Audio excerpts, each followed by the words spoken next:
One of the most rewarding experiences for me has been to study brain science and apply it to the experience of parenting. And the hand model of the brain that I use to teach parents is very useful to understand that.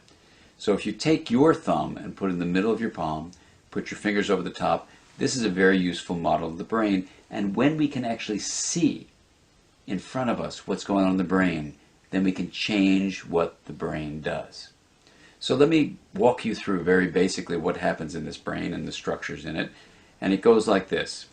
The spinal cord comes up representing the wrist, and then you have coming up into the skull the brain stem and the limbic area, which work together to help regulate arousal and your emotions and the way you have a fight, flight, freeze response.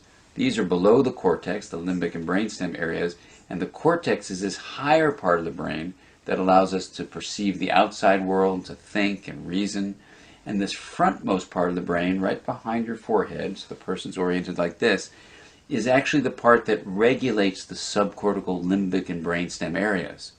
This regulation is very important because sometimes we can have all sorts of things happen in our life. We're tired, we're exhausted, someone pushes a particular emotional button, and we can flip our lids. So rather than being tuned in and connected and balanced and flexible, we can lose all of that flexibility, even lose moral reasoning, and act in ways that are terrifying to others, including our children.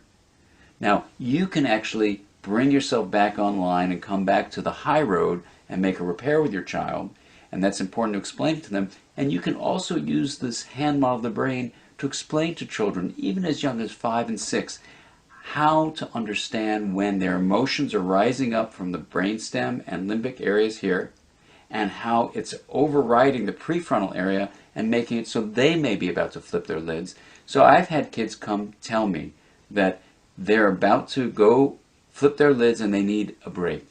They need a timeout. And by even just naming that, they can tame it. And that's the power of using the hand model for ourselves and our children to help us all make sense of what goes on in the emotional communication that we have in the course of day-to-day life.